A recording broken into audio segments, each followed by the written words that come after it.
आमचे लाडके युवा नेते अमोल भैया कीर्तीकर आणि आमच्या मनातले खासदार जोगेश्वरीकरांनी अमोल भैयाला 11,500 मतं जास्त दिलेली आहेत. त्यामुळे भैयाचं जोरदार स्वागत करायचं आहे.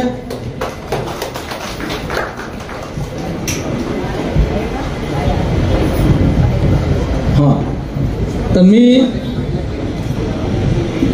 बाळानर साहेबांच्या बद्दल बोलत होतो की ज्या दिवसापासून बाळानर साहेब आमदार झालेले आहेत, ज्या दिवशी स्वागत झालं, सगळं झाल्याच्या नंतर दुसऱ्या दिवसापासूनच आमदार साहेब कामाला लागले.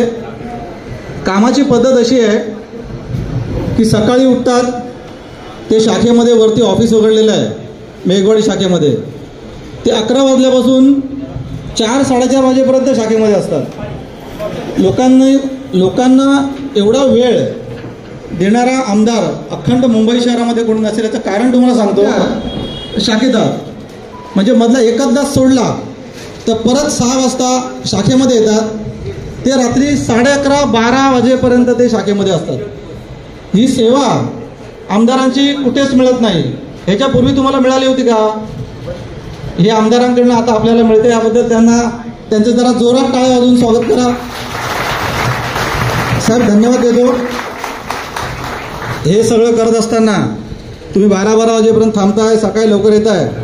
स्वतःच्या तब्येतीची काळजी घ्या. आम्हाला तुमच्याकडून फक्त ही 5 वर्ष नाहीत तर पुढची 15 वर्ष सेवा करून घ्यायची आहे. श्री गणरायाचरणी मी प्रार्थना करतो की बाळानर साहेबांना उदंड आयुष्य दे, सेवा करण्याची अशी संधी सातत्याने दे. आणि पुढच्या वेळेला विधानसभेला जेव्हा सरकार येईल, आमचं शिवसेना उद्धव बाळासाहेब ठाकरे सरकार येईल, त्यावेळेला आमच्या इथे या जोगेश्वरीमधून या सर्व गणेश भक्तांची इच्छा आहे की लाल दिव्याची गाडी आमच्या बाळानर साहेबांना मिळू दे, मंत्री म्हणून बनवू दे.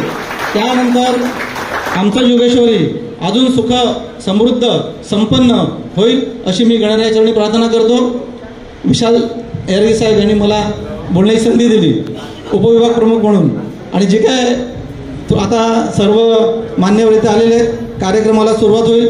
मी आपल्या सगळ्यांचा धन्यवाद व्यक्त करतो आणि आपल्या सगळ्यांना श्री गणराया सुख समृद्ध आनंद आणि भरभराट देव आणि येणाऱ्या गणपती बाप्पाची अशीच जोरात सेवा करून पुढच्या वर्षीसाठी स्पर्धेसाठी आपण तयार राहा अशा शुभेच्छा व्यक्त करतो. धन्यवाद. जय हिंद, जय महाराष्ट्र. धन्यवाद जयवंतजी.